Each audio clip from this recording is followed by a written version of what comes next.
ఇంట్లో వాళ్ళు చెప్తూ ఆయన మీద సినిమాలు చూస్తూ ఆయన ద్వారా ఒకరికి పవర్స్ వస్తే ఎలా ఉంటుంది, ఆయన మీద కూడా ఒక సూపర్ హీరో సినిమా తీయచ్చు అని ప్రశాంత్ వర్మ గారు చూపిస్తామని చెప్పారు, చేశారు, చూపించారు. Remember the name Prashanth Varma.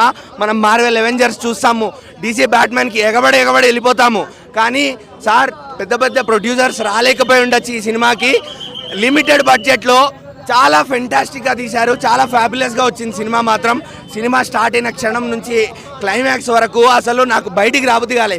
ఇంకా నాకు ప్రీ క్లైమాక్స్ ఇంకా క్లైమాక్స్ అయితే నా కళ్ళ ముందు ఇంకా అట్లనే ఉంది. అసలు అలా కళ్ళకు కట్టినట్టు అలా కళ్ళు కదపకుండా చూస్తూనే ఉంటాము. ఇంకా క్లైమాక్స్ అయితే వెంట్రుకలు నిక్కబడుచుకుంటాయి సార్, అట్లా ఉంది. నాకున్న ఒక డిసప్పాయింట్మెంట్ ఏదో ఉంది అంటే అది ఏం లేదు, ప్రశాంత్ వర్మ గారు హనుమంతుడి క్యారెక్టర్ ఎవరు ప్లే చేశారు చూపిస్తారు అనుకున్నా కానీ చూపియలే, అదొక సస్పెన్స్ మాత్రం పెట్టారు. బట్ స్టిల్ కొత్త హీరో కాదు సార్, ఆయన చిన్నప్పటి నుంచి చేస్తున్నారు. మొన్న కూడా అదే అన్నారు ప్రెస్ మీట్లో, సార్ కొత్త హీరో కాదు, చిన్న హీరో కాదు, నటన అంటే ఏంటో తెలిసిన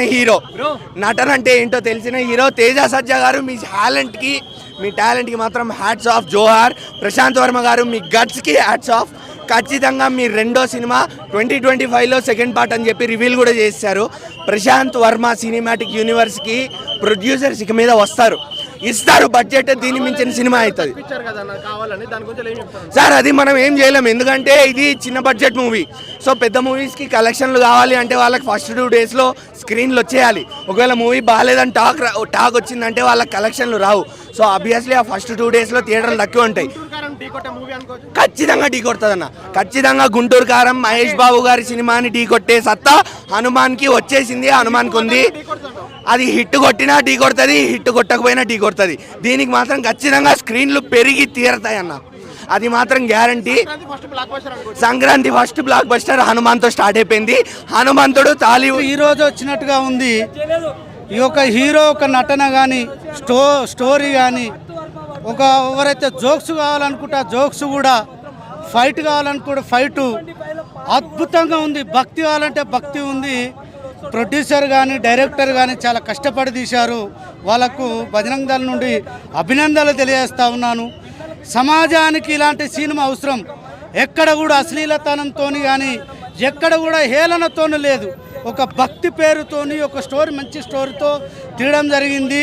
ప్రతి ఒక్కరూ కుటుంబ సమేతంగా చూడాల్సినటువంటి సినిమా, అందరూ చూడండి. ఇలా పాటలు కానీ బ్యాక్గ్రౌండ్ మ్యూజిక్ కానీ అద్భుతంగా ఉంది. ఇంకొకటి ఏంటంటే ఈ సినిమా కొంతమంది కుట్రబన్ని తక్కువ టాకీసులు ఇవ్వడం జరిగింది. ఈ దుర్మార్గమైనటువంటి చర్య బజరంగ్ దళ్ నుండి ఖండిస్తూ ఉన్నాము. కొంతమంది ఎక్కువ డబ్బులు పెట్టి చూడలేరు, మల్టీప్లెక్స్లో ఎవరు వచ్చి చూస్తారు. కాబట్టి అన్ని టాకీసులు ఇవ్వాల్సిందిగా బజరంగ్ దళ్ నుండి డిమాండ్ చేస్తూ ఉన్నాము.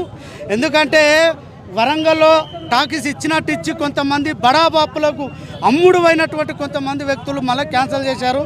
ఈ సినిమా చూసిన వాళ్ళు ప్రతి ఒక్కరు చెప్తూ ఉంటారు సినిమా చూడాలి అని. కాబట్టి నేను సమాజానికి చెప్తా ఉన్నాము, ఈ సినిమా చూడండి.